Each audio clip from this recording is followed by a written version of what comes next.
Please join me in the Pledge of Allegiance. Pledge allegiance to the flag of the United States of America and to the republic for which it stands, one nation, under God, indivisible, with liberty and justice for all. I'd like to welcome you all to the February 23rd, 2026 regular board meeting for Granville Exempted Village Schools. Will you please take the roll? Ms. Shaw? Yes, here. Mr. Crum? Here. Ms. Dees? Here. Ms. Bullheim? Here. Mr. Wolf? Here. Can I get an approval of the agenda, please? So moved. Second. Could you take the roll, please? Ms. Dees? Aye. Ms. Bullheim? Aye. Mr. Crum? Aye. Mr. Wolf? Aye. Ms. Shaw? Aye. Let's start with our district highlights and recognitions, please. Excellent.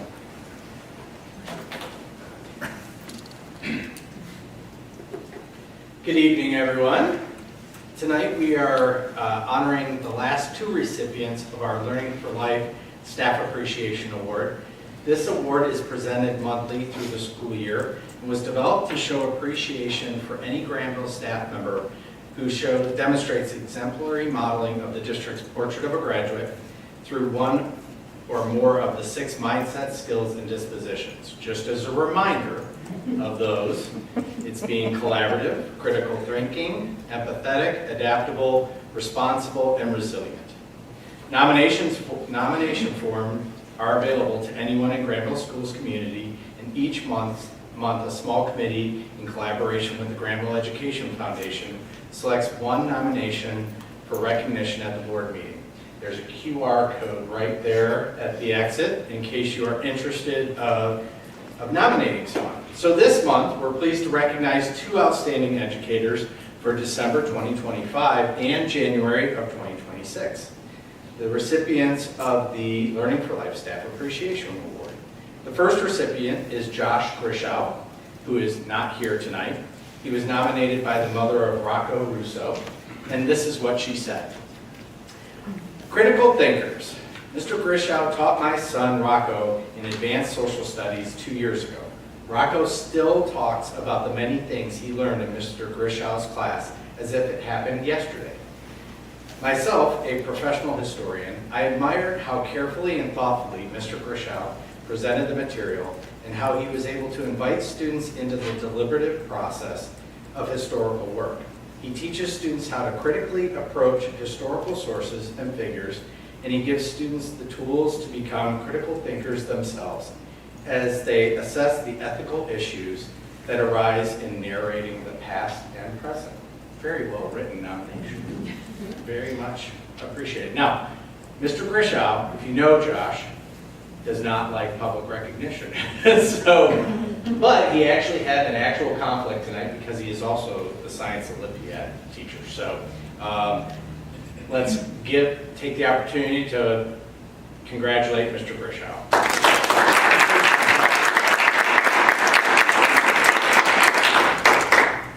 The next nominee was nominated by Laura Weaver, a fellow teacher, who is collaborative and resilient. Jessica Depew is truly a model of all Portrait of a Graduate traits. She consistently looks for ways to engage her students in learning that is meaningful to all of our students. Whether it's turning her classroom into an underwater world with black lights to learn about bioluminescence in 3rd grade, dressing up like a doctor to learn about the distributive property, or having students meet with experts to learn about adopting a school therapy dog. Jessica is always collaborating to share ideas with others, and her brain is always spinning about ways to make learning meaningful for life. Our district is so lucky to have her. And I know personally, Mr. Bernath and I had the benefit of sitting down and listening to her students articulate their perspective about the Battle of the Books and how to make changes that mattered to them. They wanted new book selections. And so they articulated their perspective to us in order to get funds for new books, but also took the opportunity to share their perspective with the National Battle of the Books organization and share that they needed a rebrand of some of the books. So Jessica's very well deserving of this award, and if you ever go into her classroom, you won't want to leave. So congratulations, Jessica, come on up.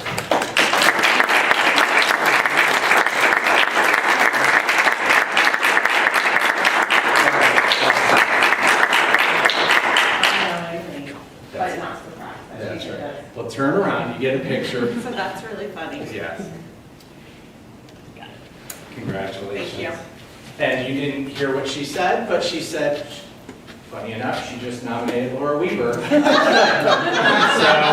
it in the family. Yeah. So, Well, I- Brian, at least you have someone to, recognize next month. So, thank you very much, and we appreciate everything that you Thank do you. in supporting our Portrait of a Graduate. Our Portrait of a Graduate is that counterbalance to the academic portion of what we do every single day, and it's how we get to that whole child perspective. So thank you very much for keeping that front and center for our students and parents. Thank you. Congratulations, and you don't have to stay for the rest of the meeting. Yes.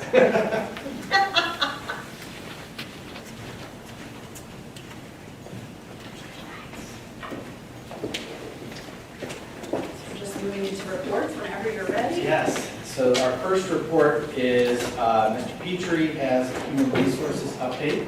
I will get the lights.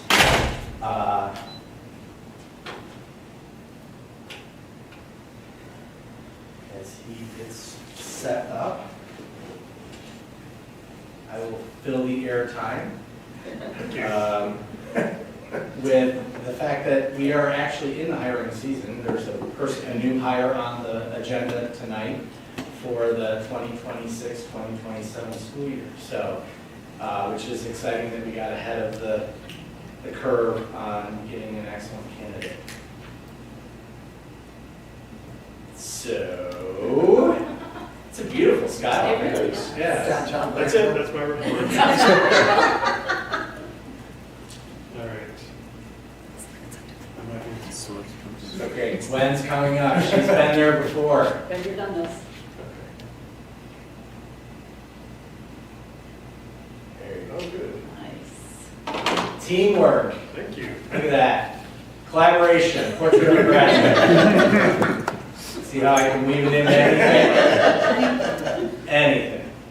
All right, thank you for the time. I promise not to be completely verbose here in respect of your time, but I'm appreciative to be able to present to the board and the public here some of what we do in our department. I like to think about the fact that there are a number of things that, if those things can stay under the radar for our staff, and things that they don't necessarily have to focus on too much, that we're doing our job really well in our department. Again, I'm Brian Petrie, the Director of Human Resources. I want to express some gratitude briefly to the team members on the second floor here, because talking about collaboration, it really takes a group of us to make this process run smoothly in terms of the recruitment, retention, and all the things that we do in our office here for human resources. So the mission and what we do, our mission is to maximize our staff's ability to focus on the core essential functions of their professional work. So if you don't have to worry about things in terms of insurance or contract renewals and your personnel file, that means that our staff can focus on their primary job, which is instruction and our Portrait of a Graduate. And then again, to recruit and retain the staff will be an essential part of our district's mission and vision. So I want to talk about three things tonight here briefly. Recruitment, retention, which Mr. Brown just mentioned, updates, progress, and improvements within our department, and then some projects that we've worked on, and then some next steps moving forward for those projects.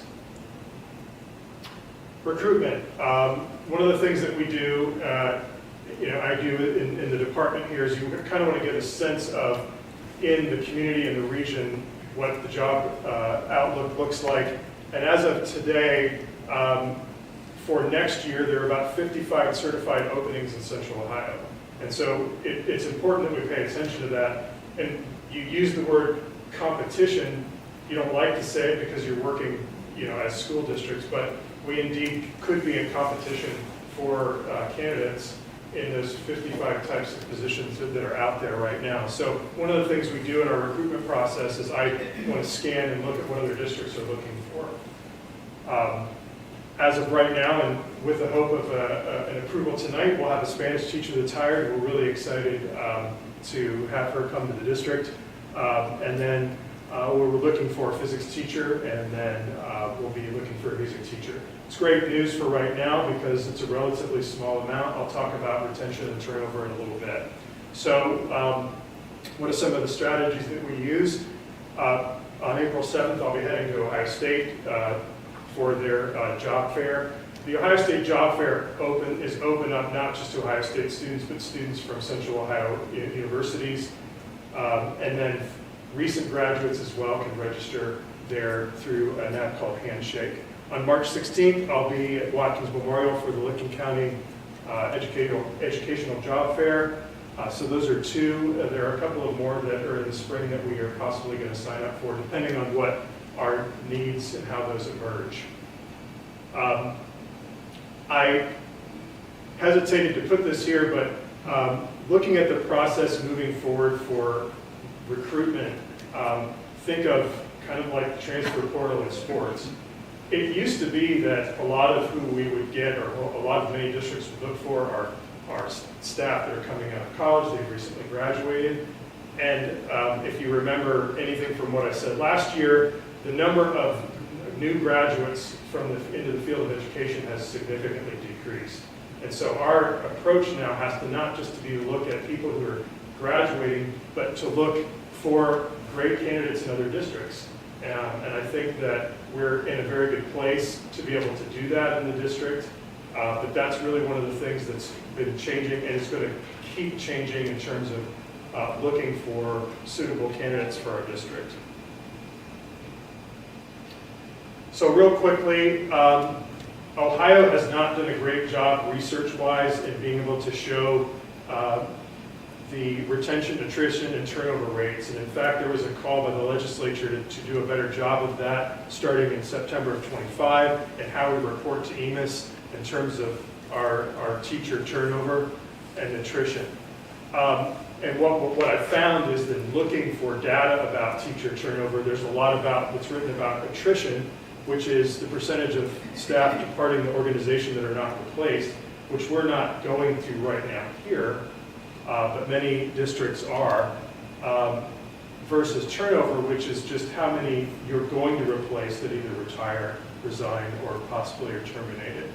So, like I said, Ohio's just begun the process, so my hope, starting with when I started in 2023, was to analyze some data, not to search for a problem, but to understand that moving forward as the district may grow and as the pool of candidates may shrink, where we are in terms of retention and what things that we may need to do in light of that. So again, with this sort of misnomer, there's a lot of focus lately on attrition, which does not mean turnover. But if you see this, and there's a lot of information here, looking at the central region, fortunately we're not necessarily classified as rural or even urban, where attrition rates, now these would be people who are just leaving education completely, or places where people are leaving and they're not replacing those positions. So you see, in terms of a central being what would be classified as a town, the attrition rate is, on the state average, a little bit lower. This is encouraging to us as far as data goes. And I was able to pull this from the Ohio Department of Education. But again, like I said, they've struggled in having data, more recent data, because this is from 2021. So we're hoping to get more data in the next several years. So this is really what I think we could be proud of here, is to look at what our retention rate is and the turnover, and retention being the number of staff members who return in each particular year. Now, I mean, I'm not cheating, but 2025, 2026 isn't over yet, so that number is very high. Obviously, it may change, but starting with the end of the 2022-2023 school year, and that's the summer that I came in, I was able to analyze what the turnover was with our particular staff. And through the limited research that I've been able to find, we're looking at, a statewide level of probably more between 10 and 14% of staff turnover. And of course, looking at that, we're in that range of, 5 to 8% of staff that may be leaving and will have to replace in any particular year. Interestingly enough, in my research, the only data that I could find was from the neighboring state of Kentucky, where they're looking at 18 to 22% turnover in any particular year within their school districts. So Ohio actually is in better shape than many districts, and part of the reason is that compensation generally is a little higher in Ohio than it is in some of our neighboring states. And this is not an apples-to-apples comparison, unfortunately, but according to the Society of Human Resource Management, the national average for staff turnover in all professions is about 30%. So in education, we're in pretty good shape. All right, so what's next? What we do is we want to keep an eye on this. Obviously, if our turnover rate is where it is, we're in fairly good shape. We want to continue to examine some things. So, to make a statement about where we are now, we have incredible internal support for our staff.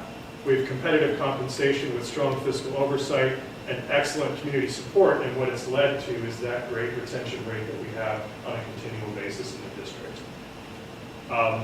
With the idea that we're going to have a number of retirements who are people who are eligible to retire coming up, that rate may change, but that's why it's really important to analyze why are people leaving. Are they leaving for other jobs outside of education? Are they leaving for other districts? Or are they retiring because it's, they're eligible to retire? So we look at a periodic analysis of compensation and wages is what we do continually here within our classifications. As you're aware, this fall we've instituted the retire-rehire provision that'll be coming for next school year to encourage some of our staff who are eligible potentially to return when that market shrinks. And then, we have to do a good job of appreciating and recognizing our staff, and I'll talk a little bit about that in a second. So, on to the stuff that's really boring, stuff that we do on a daily basis here, but it's really important. One of the things that we've started this year is we're doing a comprehensive audit of all employee transcripts from A to Z. Well, why is that important? Because what it does is it improves efficiency within our department and also within our staff being able to examine their own transcripts. When they're scanned in with their name, something that doesn't have anything to do with their name, it's hard to find those things in the file. And because we've digitized those things, it's not as simple as going into your personnel file and saying, oh, that's an OD transcript that's right in front of me. It has to be named. So what we're actually doing is we're going through all of those transcripts. There are thousands and thousands of them if you think about the number of employees we have. And we're renaming and rescanning and putting them in there, making sure that we have everything that we need based on where those people are in their salary structure, and again, making sure that they can easily find those things, and we can when I do salary advancement. Okay. Another update of something that we've done here in the last year, our local professional development committee, who's in charge of the relicensing process for our teachers.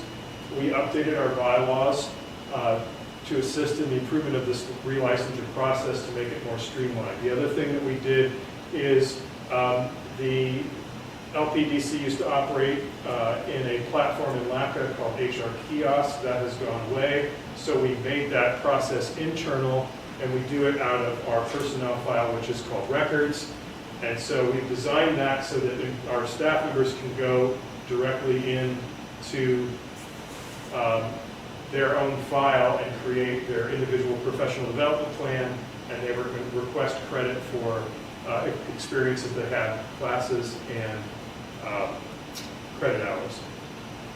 One last thing here with the LPDC is we've seen an increase in contact hours used in lieu of university credit. And university credit is expensive. Contact hours could be done by professional development that's either led internally, book studies, or going to a conference that may have a smaller cost than university credits.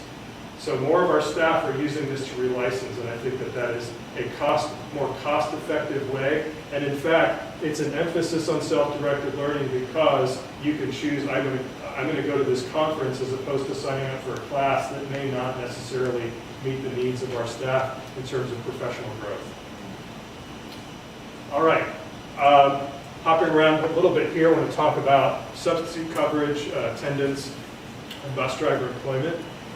We've got 70 active substitutes. It's about the same as we had last year. We had 69 at this point last year. We have 4 building substitutes. Approximately 25% of our substitute pool is working daily. That was down slightly lower than last year. That's actually a good sign because that means that attendance is a little better. So my year-to-date analysis of the attendance is we've had about a 4% decrease in daily absences over last year, which was one of our goals at going into this year. Now, we can't always control that because sometimes you've got illness, the flu goes around, but having discussions with staff members about how to improve their attendance was one of the goals that we had, and I think that we're on our way to do that. In terms of our driving staff, I'm not real wood, but I'm not going to anyway.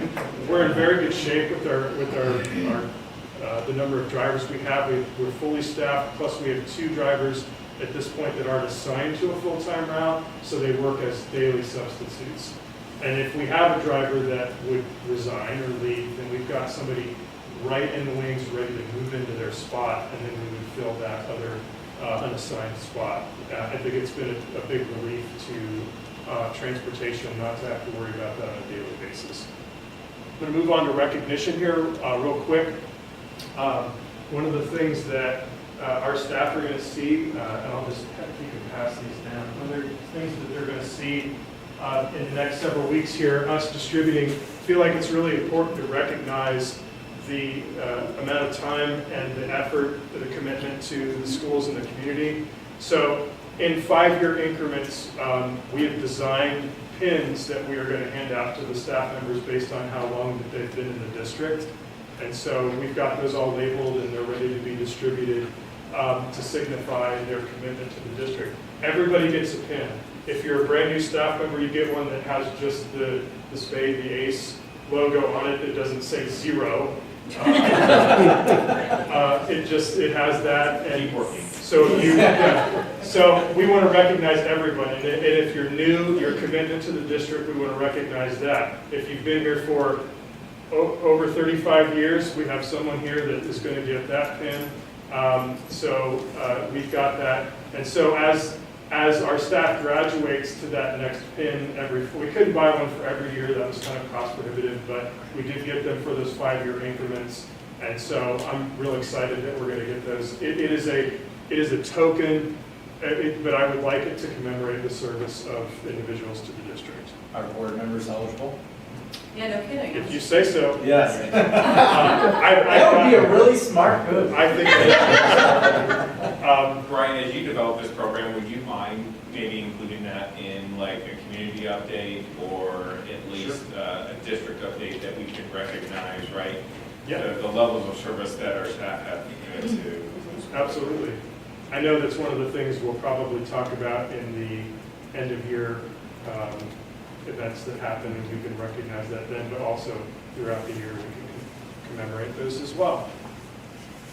All right, and of course, not to belabor it, our Learning for Life Staff Appreciation Award, we're getting off the ground. It's great to see the reaction of some of the staff members and the appreciation and how, again, one of the keys to making people, the retention of staff is to make them feel, there is a difference between recognition and appreciation. Recognition sometimes doesn't have the same weight as showing someone we appreciate what you do. And hearing those nominations, the 4 so far that have been read, has been very touching. Especially for me, I'm not in the classrooms a ton, and that's one of the things, I miss being able to do that. So when you hear those stories, it's excellent. All right. So some project updates real quick. I talked last year about using wellness money to update these spaces for new and expecting working mothers. This is a picture of the space at the high school.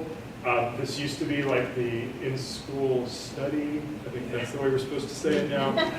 The in-school study room has been transformed into this room. It's got a fridge, it's got a lamp where you can turn the light off, put the lamp on, and a relaxing space for, it's not just limited to, it's supposed to be designed originally for lactation, but it can be used as a wellness room for others when it's available. So the middle school and high school share the space right now, but each of the other GIS and GES have their own space as well for those individuals to go. All right. And then I'll pass this down. I'm sorry, I don't have enough of these for board members. The pins we do. We used some additional budget we had at the end of the year for our wellness money, and we designed these, I'm calling them micro wellness packs. They include some hand sanitizer, napkins, or Kleenexes, excuse me, and some lip balm that they have in there. It's also got Emergency, which is like a vitamin C supplement. But one of the what's that? Band-Aids. Band-Aids, yes. And then one of the reasons why it was important to do this, we're trying to also advertise this concept of telehealth and our nurse line, which we feel like are underutilized within our health plan. So the QR codes there will lead you to, there's a brochure about the nurse line, and the QR code explains more about the opportunities for telehealth, which could be a savings of time and cost for our employees. Other wellness highlights, Zumba, if you're well aware of what Zumba is, apparently it's like a South American exercise dance. I've not participated, but the elementary is hosting that. And then we've got our walking golf league that we have in the spring as well, that are financed in most part by the Wellness Committee. Next steps. You see there are some job descriptions on the agenda tonight. That's part of the beginning of a comprehensive process to look at all of our job descriptions to make sure that they are in alignment with the evolving work of our staff, and then refinement of our volunteer process to the district, not only to more efficiently keep track of our volunteers, but to recognize them as well. I think each building does a good job of their own volunteer process, or each department, like the music, has tons of volunteers. We'd like to centralize that process a little bit to make sure that we're all rowing in the same direction in terms of the processes and the background, and then keeping track. And again, what's important is recognizing those individuals at a district level. So, all right, well, thank you. Any questions? I have a quick question. Just when you talked about the reasons for retention, staff feel supported, compensation, and then community support, is that information from the staff, or is that information you gather from kind of what you see? Part of it's what I see. I mean, part of it too is we do have surveys that our administrators are able to kind of look at they're given the staff each year, and we're able to analyze what staff are saying about what they appreciate, what's the things we can work on, things that they really appreciate. Certainly I look at what is said about our department, and I feel like it's really important that if we need to make some adjustments based on those numbers, or if we need to celebrate what we see as well. And our goal again is to make sure that we, minimize the distractions to instruction. I hope I answered your question. Mm-hmm. Yeah. I always really appreciate your presentations. I just find it fascinating to hear the nuances. I think, as far as I can tell, some of the ideas are like getting people to telehealth using the QR code, is maybe a little bit more effective than just sending out an email. So I really appreciate your work. Thank you. Other questions? Who's heading up the academic NIL collective? That hasn't been approved yet, has it? No, there's no funders. Are you looking for somebody? Any other questions? Thank you for the comments and appreciation. All right. Thank you. Thank you. I appreciate it, Brian. Yep. And as Brittany is setting up, well, look at that. I just think. Yes. Brittany will introduce our guest tonight. So tonight we have David Conley with Rockville Financial. David is going to give an overview of the taxation policy discussion that we are going to embark upon over the coming months. This is really the next step in our larger strategic plan. We started with the enrollment analysis and have been ongoing with that. Finished up the facility master planning process last year. And then this is really the next step from a financial standpoint in that plan. So I will let David take it from there.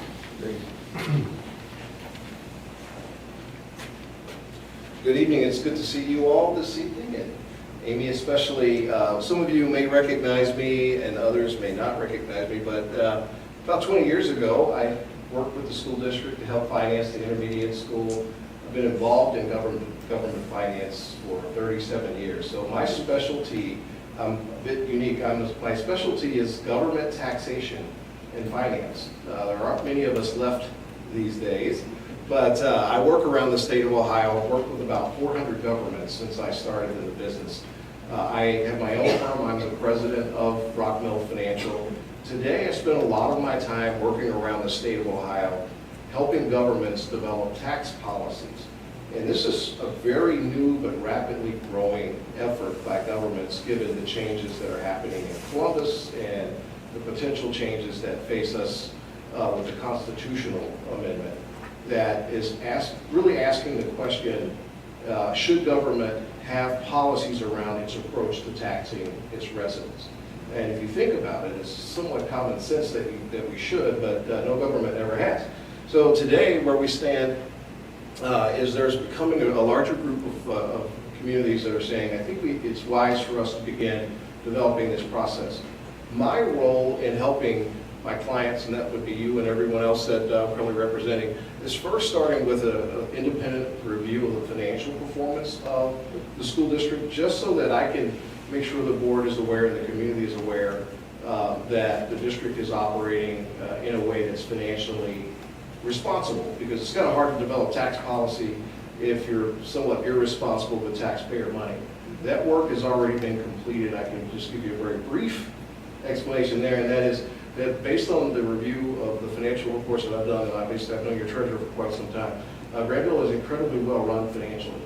You all have always, frankly, since I've been involved, exceeded the standard for financial care and your prudence around using taxpayer dollars. So starting with that is a good basis, because some cases I don't find that, and we have to start with how do we tighten our belt first before we begin talking about taxation. Once I move beyond that, I began developing ideas and options for you all to consider. And this process, and I'll talk to you about this in just a second, is really a learning process for the board and for the community to participate in.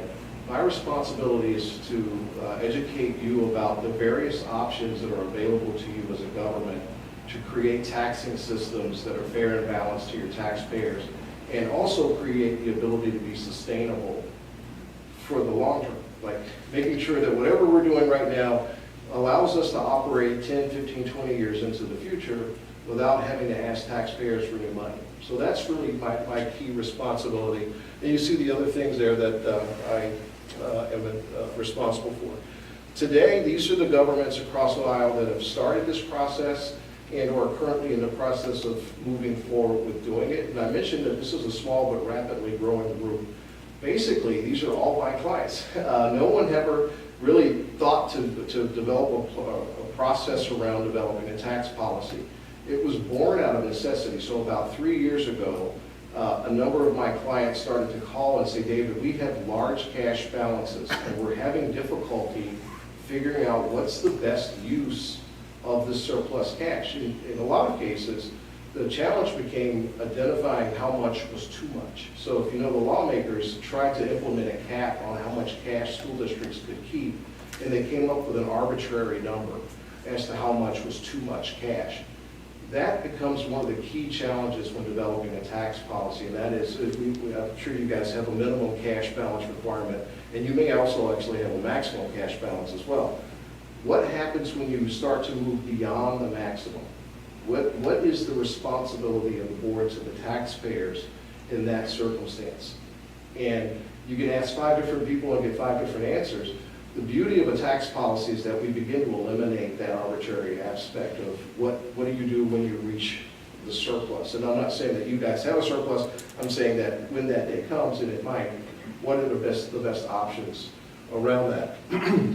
So a lot of these districts really went through the process of learning more about their community, establishing some targets and benchmarks, and then put into writing. So the key of a tax policy is to take what you all have already done for years naturally, and that is, the opinions and the discussions and the actions to place income taxes on the ballot and things of that nature, and reduce it to writing, so that once you're off the board and once there are new administrators around the table, the community doesn't have to guess as to what was the decision process to really get where you want it to go.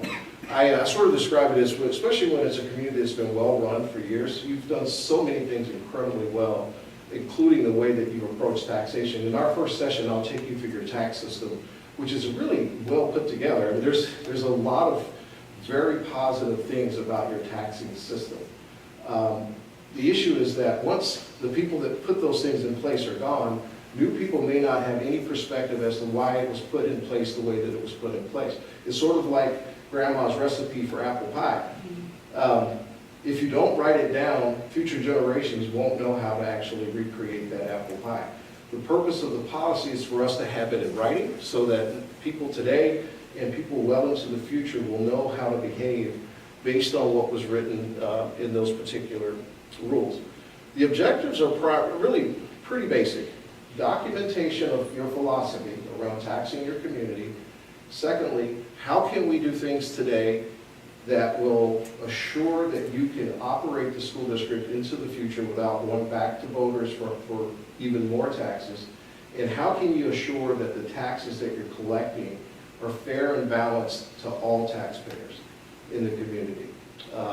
Our first class will be a deep dive, if you will, into who lives here today. And then we'll also begin to project who will be here 10 years from now, 20 years from now, and 30 years from now. Because every decision around taxation doesn't just impact people that are living here right now, it impacts people that will be here 10 years from now and so on. So as your community changes, and as you might have noticed, it has changed quite a bit over the last 20 years. Especially in the aging category. The community has gradually gotten older. It's growing, but it's growing in the older category, not the younger category, and it's become more affluent, and I'll go through that in our first class. So the question is, how do we maintain that tax structure that's fair and balanced to people that are younger and using the schools with those folks that are older, maybe on fixed income, maybe not using the schools as much. So it will be a lot of fun to really drill down into that aspect. I mentioned that we'll have several classes. This is a rough outline as to how those classes will come together. Let me start with my responsibility to you. The first class is basically me beginning to go through who you are as a taxing entity, who's paying those taxes, how it impacts them, just so that you have a fair basis. I am your researcher. I pull all the data and on the spot can actually look up almost anything that you could ever think of. I provide the data, I provide the analysis of what the data suggests, but collectively we talk about what our opinions are about that data.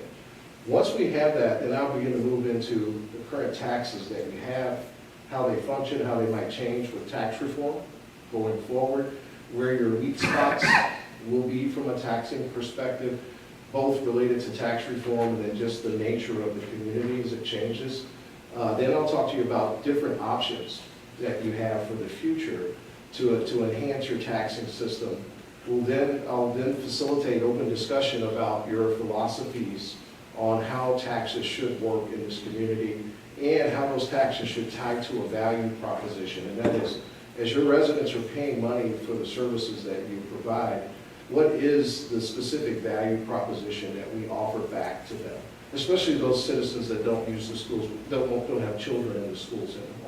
So I facilitate that discussion, and then when we move toward the end of the process, I actually began drafting the policy based on the feedback that I've received from you all during the course of those sessions over the 4 to 5 times that we meet. And I know it sounds daunting that these are 2-hour sessions. I've done these a lot, and I can tell you I've never reached the 2-hour point where people said, I'm glad that's over. It's usually, oh my God, keep going. It's incredibly enlightening. The process, the things that you'll learn, the way that it comes together will keep you in your seat and riveted. I hope people from the community will participate because I think it gives them an idea of the complexity of taxation. I think it is also, to be appreciated that you're willing to do this in a transparent way so the community can see that you're making decisions based on real data, based on how the community might be changing, and based on general philosophies that recognize their importance to you as taxpayers and clients of the school district. So that's the outline overall. At this point, what I'll do is just field any questions and state, our first session is scheduled for? It'll be before our next board meeting, which is March 16th. It'll be at 5 or 5:30? 5. Okay. So March the 16th at 5 o'clock. And these sessions are usually set up more like a classroom. So I'll be sitting at a table and we'll be kind of gathered around. It's very informal, and you will enjoy the session, I can assure you. So for logistics, it sounds like we'll probably do upstairs from 5 to 6:30 and then sundowns. And I strongly encourage to have the community invited to attend and participate in the sessions. Space-wise big enough? Upstairs? We'll We'll talk about it. we'll Okay. talk about it, yeah. Okay. All right, so any other questions at this point?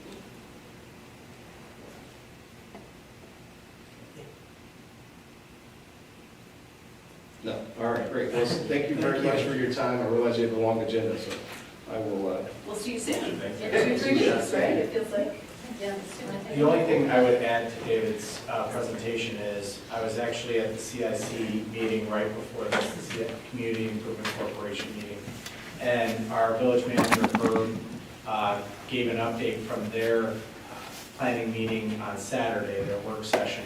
I was there for an hour of it, but I wasn't there for this hour. But he shared that one of the goals that they established was to really do a similar type of fiscal policy or fiscal discussion at the village level. And I think what's really important, what I was sharing with the CIC, is hopefully this policy will also include, conversations around TIFs and abatements and other things that developers may come to us and ask us for. And instead of reacting in the moment to the specific project, being able to have an underpinning philosophy, I think, is absolutely critical, so that we're not making decisions that aren't aligned with overall policy perspectives of the community. So, and I'm excited about that work, but the fact that we can dovetail that with the village in some form or fashion also, I think, helps us do better for the entire community, honestly. So I'm excited about that. I don't want them out on camera, but that will be, the tax incentives will be a portion Yeah, of the class study. yeah, absolutely. Great, thank you. All right, we will transition into the financial forecast. And I'm sure you're thinking, didn't we just hear this, Brittany? Yes, we did. We're doing it again. Because we have changed the process from, previously we did the forecast in May and November, and with the legislative changes made, it's now February and August, but with the first year of implementation, we had the first forecast in October. So it's a short turnaround. Not a lot has changed as far as the current fiscal year. We just have a few more months of data. There's a lot more projection that goes into the current year, since we do have a larger portion left that we're projecting.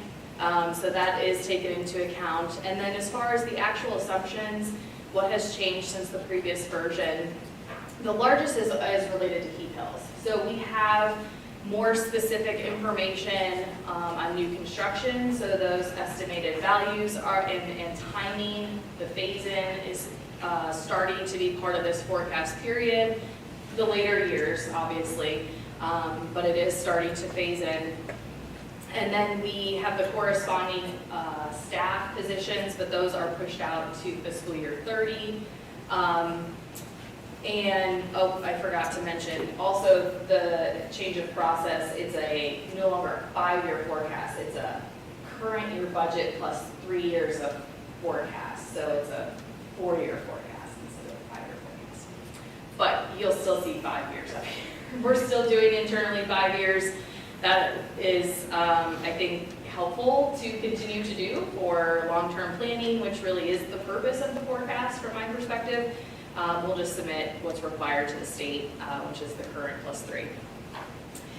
And then for other changes outside of new developments, we have purchase service, some information, updates related to the current year, largely around our custodial contract. So that cost is up over prior year, so putting that in and how that kind of phases through the forecast. And then the other final change was removing the capital projects transfer that we had slotted in there for fiscal year 30, and trying to make those funds that we already have transferred last as long as possible, and then keeping what's in the forecast being truly operating dollars. Okay, so starting off with our forecast summary graph, this and remember these are fiscal years, so 22 through 25 are actuals, and then we have the forecast going forward. The blue bars represent revenue, orange expenditures, and then we have a lot of lines going on here. So as David was talking about cash balance minimums and maximums, we obviously have had that in place for several years, and that's what the red and green lines represent, our maximum and minimum. And what we're trying to do is thread the needle with our actual cash balance being within those thresholds, which is pretty narrow when you consider. So what the takeaway from this slide is that we are right in the middle there for the current year. Into next year, we start to approach our minimum, and then when we're in fiscal year 28, we're anticipating being below that threshold.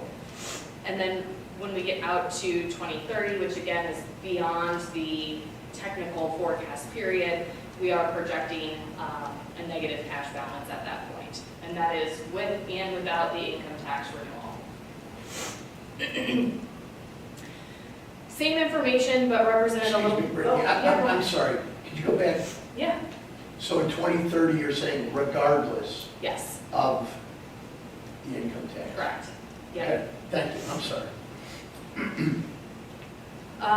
And you can see that here, jumping to your point, Brad, with the income tax renewal, we would be looking at negative 500,000. Without the income tax renewal, it would be negative 9 million. That's the differential. And then the other thing that's a little bit easier to see here versus on the graph is our actual surplus or deficit within each fiscal year. So that's how our cash balance is changing within each year. So for the current year, we are projecting a little bit of a surplus still this year. So we're continuing to grow the cash balance and then start deficit spending starting next year. We have continued to be able to push that deficit further out as we get through each year, which is largely due to being able to push out staffing, any new staff related to enrollment and repurposing positions, and hope to continue to be able to do that. I'll get into a little bit more about that in just a minute. One more final look from a high level. Again, a little bit easier to see the specifics of our cash balance policy here. So we have 90 to 160 days. And again, for the current year, we're projecting to be at 111, right there in the middle of that range. Okay, so jumping into total revenue, the most important thing I think about this slide is actually looking at the graph on the left and keeping in mind that property tax is still our largest source of revenue. That's going to be important to remember, not only in our tax policy discussion, but just in school funding in general as new bills are introduced, that it is, even with the income tax, still a majority of our revenue. And then the other key thing to notice, you can see it when we talk about the ending cash balance with and without the income tax, but shown with the orange bars, what happens to our total revenue if the income tax were to not be removed. So that would drop off drastically, starting in 29, but really a majority of that would drop off in fiscal year 2030. So I'll talk a little bit about our three main sources of revenue and the assumptions that are built into the forecast. So first, starting with property tax. And there's a couple of key points just to help us understand property tax revenue. The first being that what goes into the assumptions are largely values, but values have two components. They have new construction, which we do receive additional revenue based on new construction. So I mentioned that earlier. We have some additional valuation included in the forecast for new construction, specifically Heath Hills and some of the other various smaller developments. And those will generate incremental growth. However, a majority of the valuation changes comes from reappraisal and update, which happens every 3 and 6 years. And that has an offsetting change in the tax rate. So what the end result is our revenue stays approximately the same.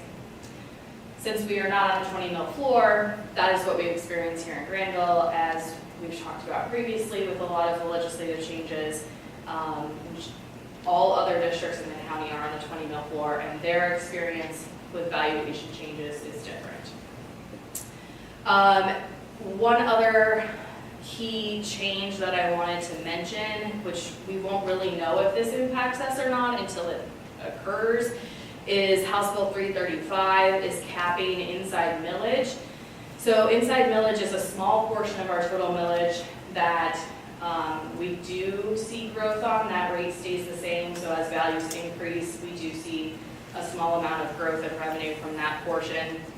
However, when we pass the income tax, we moved a portion of inside millage to our permanent improvement fund, so it shows up in the forecast as a relatively small portion of that. And that, to David's point, was strategic because the income tax grows, so to keep just a portion of that in the operating and the other in capital was intentional. Income tax revenue. So the purpose of the income tax was to diversify our revenue streams, and the difference in income tax versus property tax, income is adjusted with the economic conditions of the community, so it can go up and it can go down, as we experienced the last 2 years. So for 26, we are projecting our highest year of collections since implementation of the income tax, which is very positive news. So we're actually anticipating revenue, well, year to date with 3 payments and just one being forecasted a 13% increase over prior year. And then going forward for the forecast period, we are assuming a 5% increase from withholdings, so that's just regular payroll wages, and a 1.5% increase in all other income. And that's what makes the income tax specifically challenging for us to forecast, is we're about a 50-50 split between traditional wages and all of other types of income. And that just makes it a little more volatile than having just an earned income tax, which many other districts have. So one tool that we have is looking at the total tax base for state wages as a whole over the historical period, because we still haven't really had the income tax for very long, so we can look at overall trends. And this graph is helpful for seeing that and understanding those ups and downs. So while it was kind of concerning to see the decreases in the last 2 years. I think looking at this graph brings some comfort that, okay, we knew we probably weren't going to see 3 consecutive years of declining income. So this gives us some reassurance about that, if nothing else, because this is historical and always about 2 years delayed. So you were starting at 2005 and we're going to where? this is through 23. Okay, thanks. And also, if you look at that span of time, the 5%, or it comes out to about 4% in total growth, is about the average that we would see. So when you consider, what's that? Year to year. Yes, Okay. yeah. But each individual year is, like, none of these years was 4%, but it's always somewhere above or below that, but it averages out. Can you just, I'm just curious, the initial income, what's 2005? Can you just tell me that number? It's about 425 or 430 And then can you just, million. yeah, approximately, I just cannot see it. Yeah, no, I barely can here. For Well, 23, where are we at in terms of? almost at 700. Okay, just curious. Thank No, you. 80. Or yeah, 8, sorry. Okay, thank you. I really can't, the slide on my screen is like this big. Yeah. Thank you. Okay, the final piece of the revenue puzzle is state funding, which I could spend my whole presentation explaining to you the formula, but we are not on the formula, so it's kind of not relevant. We are on the guarantee, which is important to understand because it, in a way, is part of the formula and is subject to elimination every 2 years as part of the state budget process. But essentially what the guarantee means is that we will receive the same amount of state funding that we did in fiscal year 2020. Further, what that means is if we see significant growth in enrollment, for example, due to a new residential development, we would not see any increase in state funding. So when we talk about financial analysis of residential developments, we're really only looking at what do those properties bring in from property tax revenue and income tax alone, which again is unique for districts in Lincoln County.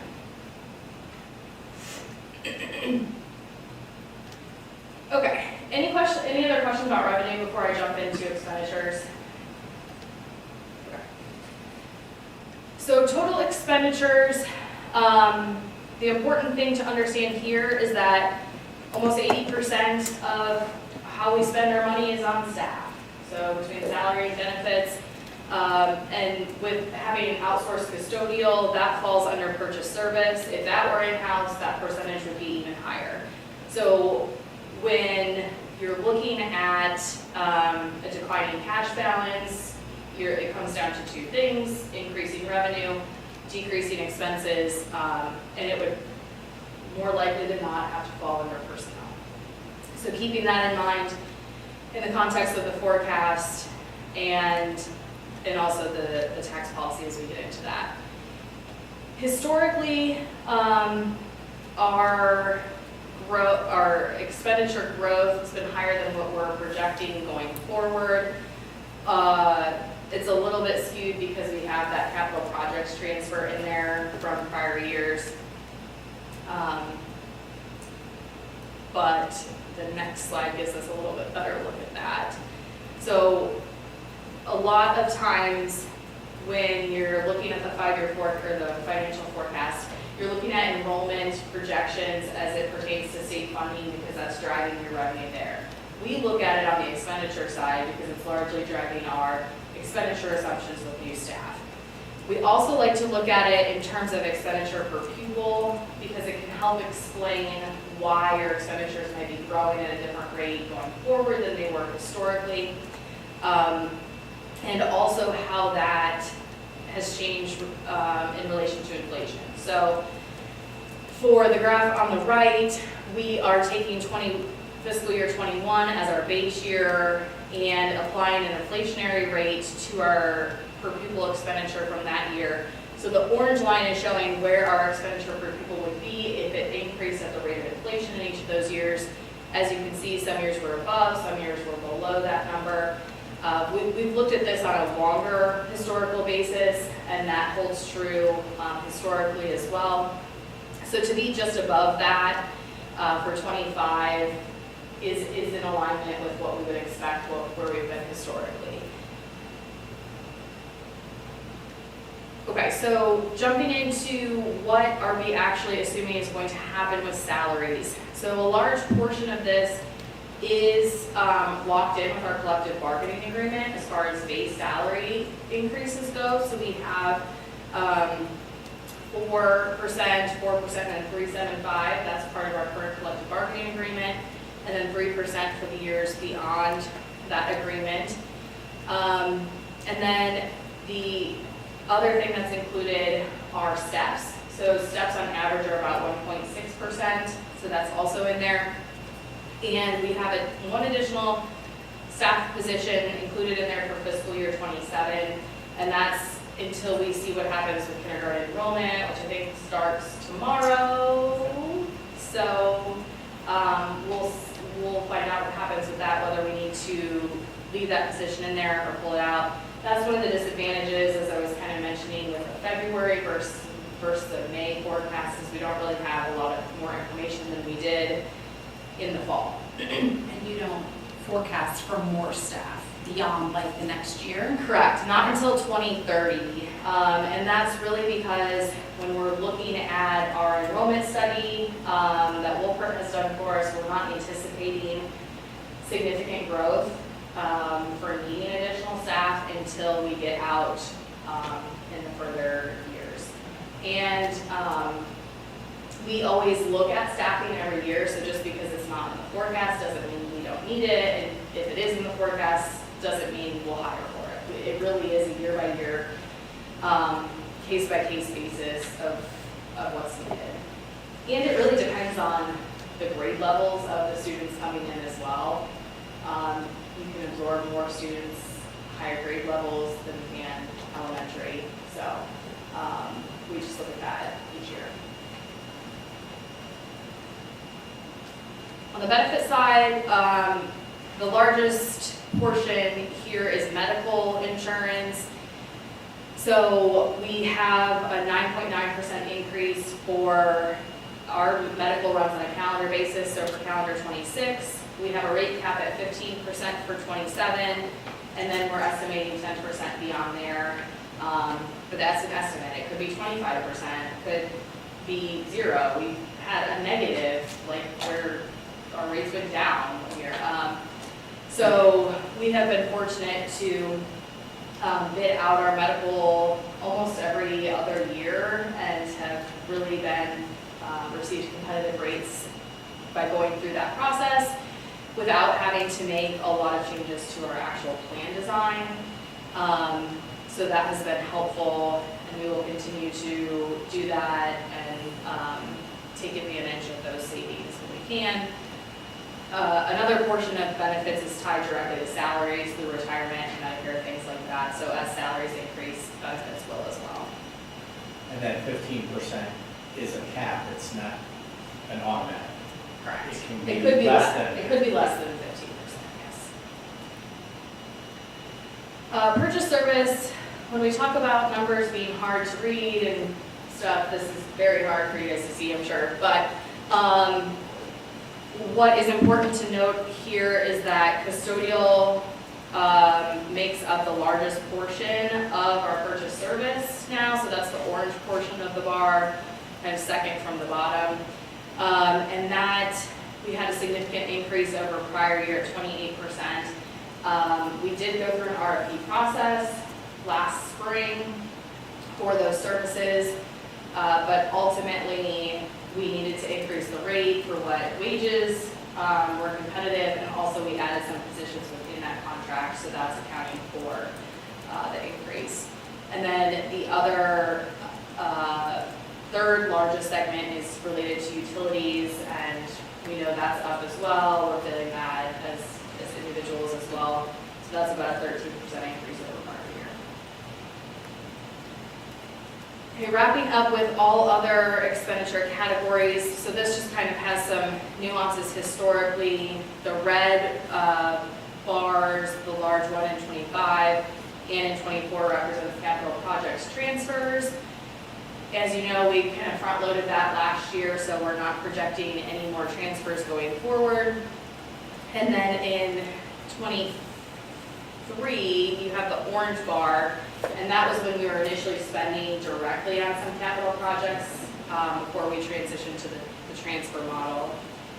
And then the only other thing I'll note here is in 24, supplies were a little bit higher than the previous year and following year, and that was the science of reading material purchase. So just to dig a little bit into the capital projects fund, one of the reasons we chose to do this was to be able to fund multi-year projects, to be able to show a little more detailed reporting, additional transparency. So as a reminder, some of the previous projects that we funded: air handlers, rooftop units, the digester, theater dimmer rack, boiler replacement, similar items that we have identified. Another air handler at the high school. We have a contract for the pit filler coming up on this agenda. And then potential future projects.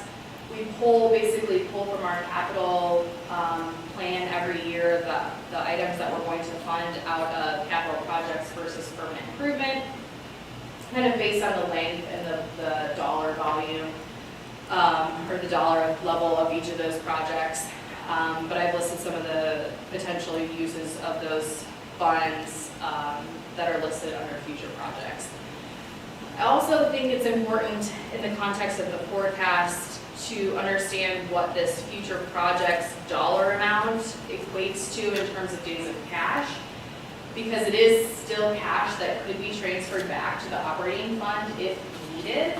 So that represents about 50 days of cash, which seems like a lot, but if you add that to the end of our cash cycle of where we are at -4, it still doesn't get us back above our minimum. So we're still in a very similar position. It might just push us out. If we added it to 29, it could push us out, a little bit further. But I just think that's important to understand, since it is cash that is available. But then we might be pushing projects. Correct, yes. You're deferring maintenance. Yes, Right. Yeah. Yeah, at that point, you're just pushing off your problem to a later date. Right, possibly making it worse. Yeah, and as we learn, those projects are not going to get any cheaper either, so that would just cost us down the road. But thank you for pointing that out. Yeah. Okay, so to wrap up the forecast, if you take away nothing else from tonight, we are anticipating having a sufficient cash balance through fiscal year 27, but beyond that, we need to likely consider new operating money in some form. I think that further defends why we should be going through the process of the tax policy now when it is not needed, so that down the road, we have a plan, we can just put it into action when needed. And then the other thing to keep in mind is that by getting through fiscal year 27, that would get us to nearly 10 years since the last new operating levy, which was what the stated goal was at that time, was to make that last 10 years. So I think that's important for the community to recognize as well. To save you all from me rehashing the whole monthly financial report, which really is baked into the forecast assumptions, I'll just share a couple of slides really quick related to the monthly financial. First being the cash by month, because I think this is helpful to understand. We have the cash flow year over year and how our cash balance increases over time, and then you start to spend that down. You have that within each individual year as well, with January being our low point from a cash standpoint, and then we'll start to build that back up again. We have our cash reconciliation, and this total cash number does not tie to the forecast because this is all funds. So just want to point that out since we're talking about the forecast. And then as we're required twice a year to include our credit card report, which we have to report any rewards that we receive, which we have not yet, but we did switch credit cards, the program that we're participating in through Park, and we should have some, I think, on the next report. So that would be good. Any questions, anything I missed from anybody who's heard this presentation multiple times, or anything anybody else has thought of? Yeah. Okay, Well, you're an international award winner. thank you. Thank you, Brittany. We are now, I think, at the portion of our agenda where we welcome the lights to be turned off so we can save electricity. There we go. Thank you very much, appreciate that. Can never figure out what that light switch. We have a friend that has come back to visit us. Come on up to the podium. Just state your name and address, please.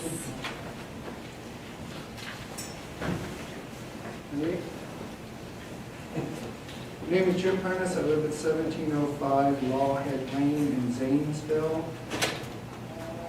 And I'm here to recognize and appreciate a recently deceased member of the Granville community, school community, Don Vinegar, who passed away last month. And he's a 1951 alumnus, Granville, so thus you see this yearbook here. I am a 1978 alumnus, so we're 27 years apart. And he graduated from Denison in '57, and he got married in 1960, and the wedding announcement identified him as Lieutenant JG, United States Navy. If you review old newspaper clippings, you see that he was given a lot of awards over the years for education. So on the article I passed out, pay attention to wrestling and middle school. Don't worry about those other two. So about half the page. So when Don Vinegar was teaching at Granville, there was a rule that you had to be a certified teacher in order to be a coach. So what this article is pointing out is that they were trying to get a wrestling coach. And if you were here 4 years ago, 1971-72 was the year that they won just about everything in the Licking County League, except for one sport, wrestling. Okay? They eventually came in second in wrestling, but they ran the table in all the other sports. And then you see Mr. Ellinger referring to Don Vinegar as having 77 boys, and he's coaching not just 7th grade, but he's also coaching 8th grade. So Dr. Malika is pointing out how hard it is to entice people to, teachers to coach. So you already have Mr. Vinegar, the 8th grade science teacher.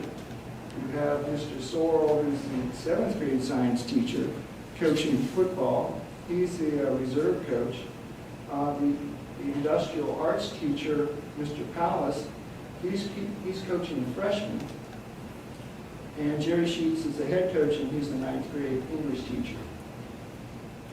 So you really, in terms of just the middle school, because back then, social studies was usually taught by the men, and science was taught by the men, and math and English were taught by the women. So you had half your faculty men and half your faculty women. So you really had a limited pool to draw from. So where I'm coming at this with appreciation and recognition is that Mr. Vinegar was willing and able to not just be an exemplary teacher, but also a coach. So personal witness, 78, so this year I'm a 6th grader. So the next year I witnessed that, okay, they did have somebody coaching 8th grade and they had somebody different coaching 7th grade. So there were 2 teachers that year. So I had them for football, 7th and 8th grade, Now, bear in mind, my job was just to make sure that the bench didn't float into outer space. Because I was just there to run and do whatever I could, but the coaches pretty much acknowledged if I was ever hit by anybody from Utica, I'd probably be cut in half. So I respect their wisdom in not allowing me to get on the football field. So track was where my specialty was, because I love to run. And he was a little more low-key than what you might see today. We started the season and most of us were out of shape. It was, okay, Jim, just run a lap, walk a lap, run a lap, walk a lap. Build your endurance up so that when the track season starts with competition, you'll be okay. So that's not the way it is anymore. I mean, you're probably expected to be running all year long, especially during the winter, so that when the track season rolls around, you are in condition. I can't see your time clock, so I'm just. Well, you're at time, but we'll take a few more comments from you. Oh, okay. I can't see it. Oh, I didn't, it stopped. I had it on my phone. Okay, all right. Well, I ran the 440 in my 8th grade year.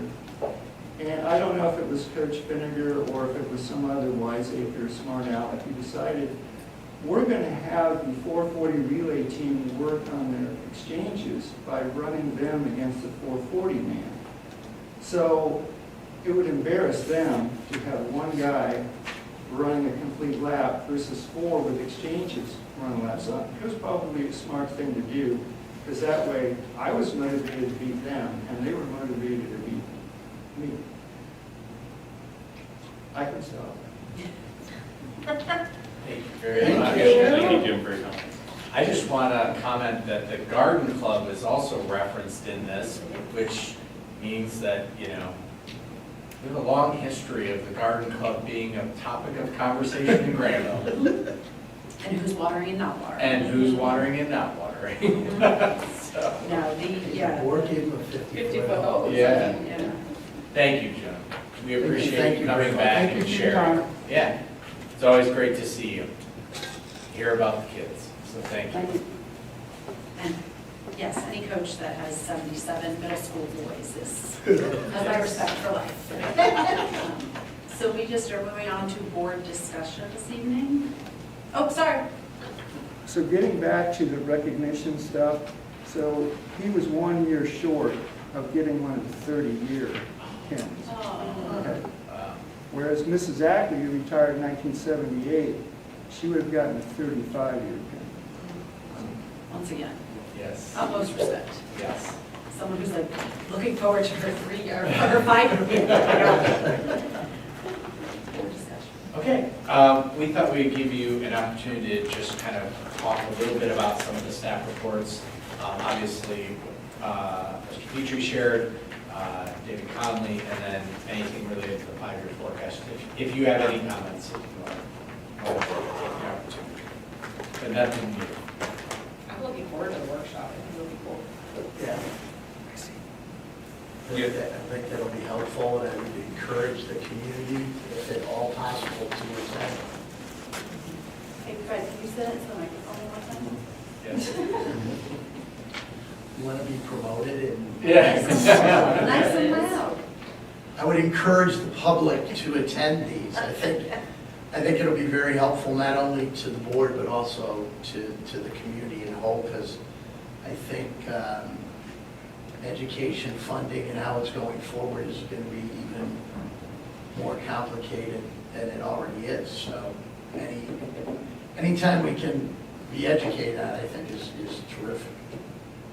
Well, and I would also just give you a little history lesson. In 2018, we were unsuccessful with the first income tax issue, and there was a series of community forums where we listened to the community and got perspective and then went back. This is a conversation that we can shape that policy ahead of time and really have that community dialogue, as Brittany said, when it's not necessarily on the front burner, but we know it's cooking in the back. So I think that's a really good opportunity for us to engage in those thoughtful conversations to say, you know, one, everyone values the schools. As a matter of fact, that was a common comment during that 2018 dialogue. No one's debating the value proposition, as David Conley suggests. It's how do we fund it? And that is a really important dialogue. And I think when there was a permanent income tax levy on the ballot, we heard repeatedly, we trust the current board implicitly. However, we don't know what could happen in future years. And so I think adopting that policy with the community's input, you know, I think will alleviate some of those sort of things that made me feel like, oh gosh, you know, that we don't know what the board will look like in 40 years, you know, but if we have this policy to kind of put some structure around what happens, it won't matter as much which humans are sitting in these chairs, but, you know, the school district will continue to use taxes as they should be. Great point. Makes sense.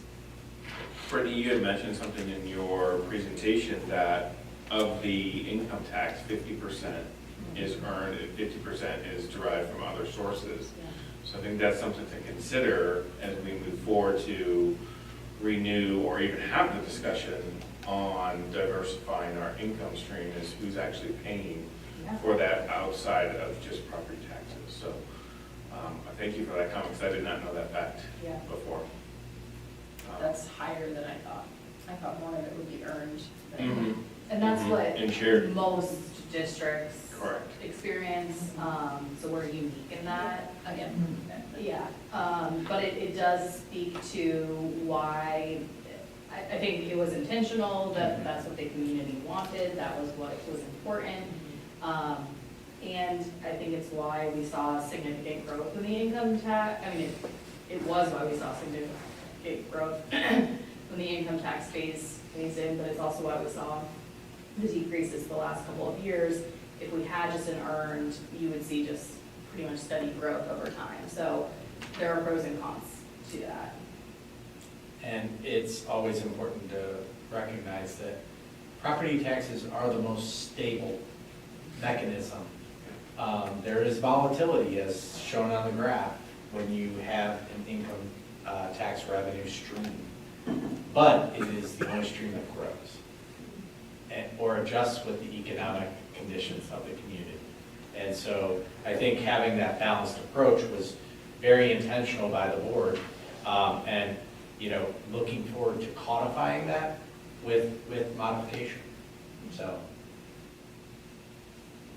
Brian, thank you for your presentation as well. That's, I think, the favorite part of my job here is getting to celebrate our staff and students alike. So this is just paying the bills, as we say, but when we actually get to recognize, as we did 2 staff members tonight, and then students as we do typically, that's my favorite part of the job, is just the recognition that we're able to give to our outstanding staff and students, so thank you. yeah, and volunteers. I think that's a really great point. There are a lot of people who spend a lot of hours, you know, volunteering in thousands of different roles here, and I think, you know, it's great that the district as a whole is looking to recognize those And folks. doing something different. Some of them might as well be staff. They live here. They live here. They get badges And and stuff. I've got a couple of things. One, I just want to mention, last week, the dedication of the girls' locker room for Sarah Davison, who has been a tremendous, long-time advocate, volunteer, especially for girls' sports in Granville. She's battling cancer right now, but it's, her and her husband Tim are both members of our Athletic Hall of Fame, well-deserved, but I think it was a really nice gesture. I unfortunately was out of town, but I understand a lot of alumni came. It was a great presentation. Yes, so that, I think that was terrific. Great job. The other thing I just thought I'd mention is the CTEC representative on their board. I thought this was quite the tip of the hat to CTEC. the governor's office, in preparation for the State of the State address, contacted CTEC to ask for an example of a outstanding student, a story about a student. So I think that speaks highly of CTEC and the role it plays in our community as a whole. We'll see if it's used or not, but they made it a point to reach out for something from CTEC. So I think that's terrific. You know, with the program? They were still deciding which one they were going to use, but they were looking for an example of a satellite program where someone, as I understood it from Superintendent Snow, somebody that wanted to go to CTEC but decided they wanted to stay at their high school. And so I believe they're looking between Johnstown and Lincoln Heights. They have a couple different student stories. I can share one too. We have a couple of students that fall into that category, because we do have some satellite programs here too. But it's great. I think it's Good reason to an change to the opportunity. State of the State this year, right? It's an opportunity to share the narrative of some of the assets that we have within Lincoln County and beyond. That's great, thank you. Oh, the scoreboard also. We did the scoreboard dedication to Kiwanis. I've been to a lot of basketball games lately.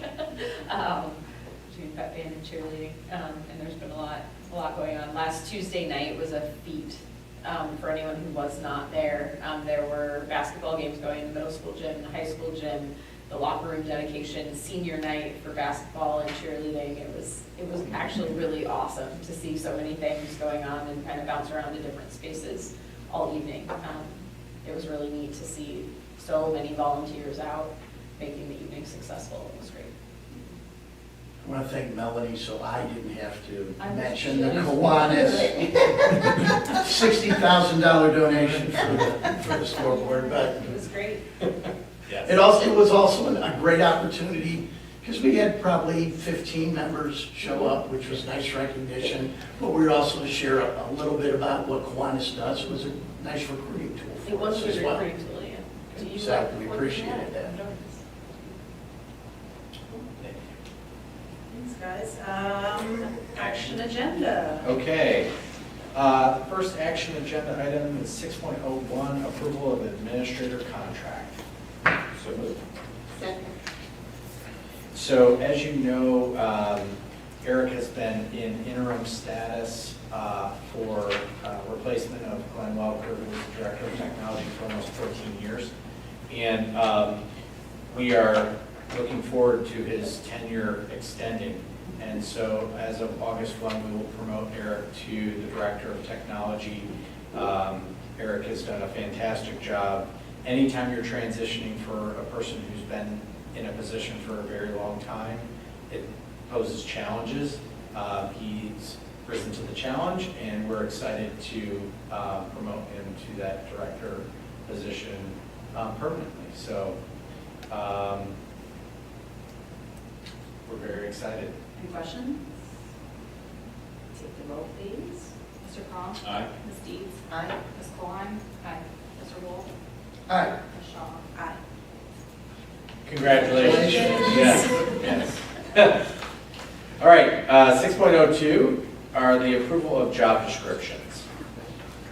So moved. Second.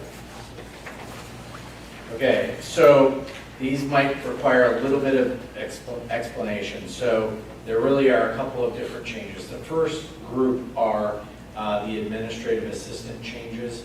You'll see that there's an executive assistant, there's the HR assistant, and then operations assistant. In the last collective bargaining process, all of our building secretaries transitioned to administrative assistants. So we're creating consistency of language and the associating documents within the job description. So that really is more of a clerical type of transition. The next group that I would highlight are more related to Eric's vision of the technology department. and making some structural changes to the job descriptions, but also the type of vision he has for the department's growth. And so we were lucky to have someone who has a very good skill set in not only just the hard fix, break fix aspects, but also the network infrastructure to complement someone who is already in a similar position. And so when we elevated Matthew Kohut, when Eric was taking the interim position, we went through that process of elevating him, and now we're going to create a structure where we have 2 people serving in that capacity that is more on the infrastructure side of the equation. Then on the other side of the shop, we've done some restructuring with what I would call the integration coordinators now that are really there to do exactly what it says, integrate technology into the classroom experience for students. So looking at it from a K-6 perspective and a 7-12 perspective, because they really do have different mentalities. So restructuring that and then keeping some of the technology support that we already have that is really oriented to break fix. Everybody does break fix in the department. We're not big enough to not have the ability to, have exclusivity. But, so we're going to be, we're adjusting those technology positions with recognition that several of those are part of the collective bargaining agreement, and we will have to have a complementary MOU. We've had some discussion, we'll have ongoing discussions related to that with the association, but we wanted to at least get the ball rolling on the job descriptions because there is an opportunity to, as Brian suggested, go out and collect people that are transitioning for other reasons. So we want to take advantage of that. And then the last job description is, we've had 2 years of an assistant athletic director, and after 2 years, we like to reassess and say, how is it going? And we really did kind of realize that there's an opportunity for that person to have not only a role in athletics, but also academics. So we created a job description that's a little bit more of a hybrid that crosses into both worlds, as it should.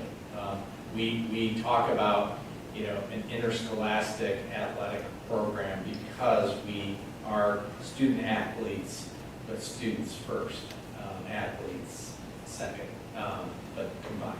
So those are the job descriptions that are referenced in the job description approval. And no, because some of those are taking place right now, but it will be 25, 26, and then moving forward from that point on. Okay? Any questions? Take a vote, please. Ms. Dees? Aye. Mr. Wolf? Aye. Ms. Klein? Aye. Mr. Cron? Aye. Ms. Shaw? Aye. And I apologize for all of that, Sue's explanation. So, 6.03 is the approval of the BCAC joint statement. So moved. Second. This is something that we do annually. It's a requirement for us to align with the Licking Regional Educational Service Center Business Community Advisory Council. The BCAC does a great job of making that workforce connection. So CTEC plays a heavy role in that dialogue as well as all the aligned school districts. And we participate in ways that we get information from businesses and then we provide information back so that there's really good collaboration going back and forth. Take the roll, please. Mr. Cron? Aye. Ms. Colheim? Aye. Mr. Wolf? Aye. Ms. Dees? Aye. Ms. Shaw? Aye. 6.04 is the approval of resolution for the high school gym bleachers. So moved. Heck yeah. So, let's just say they're not going to be luxury seats, but, we are going to go through the process of redoing the bleachers. It's time. We've been setting aside revenue for the last several years to accomplish this in our PI budget, athletic budget. Yeah. Yeah, okay, I thought so. I'm usually wrong. So, but it is something that as we, what's that? She said I'm aware? No, I Oh. said that one on record. I didn't Oh, yes, notice it, so. yeah, I'm usually wrong. So this and a couple of other items are part of that process that we're looking at our physical assets and saying, what can we do? How can we replace them? Because they're getting to their useful end of life. And so this is one of several items that we'll discuss. And this did come in slightly under budget through a consortium bid process. So that's good. Any questions? Someone who's sat in that for 26 years, I'm all for this, yeah. Yes. I'm sure some alumni would like maybe a seat to auction. Oh, that's not a bad idea. All right, take the roll. Mr. Wolf? Aye. Ms. Kwan? Aye. Ms. Deeds? Aye. Mr. Cron? Aye. Ms. Shaw? Aye. 6.05 is the approval of the agreement with Linger Corporation for the replacement of the theater pit filler replacement. So moved. Say that 3 times. Second. Okay, so this is exactly what the item states. But think about our convocation when those, the drummers or the band come walking in and are standing on that pit filler and bouncing up and down. There's an infrastructure underneath that needs to hold them up. And it's time for that to be replaced. So we're looking forward for that to be replaced and become a little bit more sturdy in the future. All right, take the roll, please. Excuse me, Ms. Deeds? Aye. Mr. Cron? Aye. Ms. Bowen? Aye. Mr. Wolf? Aye. Ms. Shaw? Aye. Thank you for train for an air handler unit replacement. So moved. Second. So the next actual 2 items are both HVAC related, and within the scope of what we've been trying to accomplish as far as the replacement of HVAC units for the past 7 or 8 years. So we're hopefully getting to close to the end so that we can start again. Yeah. Yes. Questions? Take the roll, please. Ms. Deeds? Aye. Ms. Bowen? Aye. Mr. Wolf? Aye. Mr. Cron? Aye. Ms. Shaw? Aye. And 6.07 is approval of a training contract for the high school HVAC replacement project. So moved. Second. Nothing more to add. Take the roll, please. Ms. Bowen? Aye. Ms. Deeds? Aye. Mr. Wolf? Aye. Mr. Cron? Aye. Ms. Shaw? Aye. Okay, next is the consent agenda, 7.01 through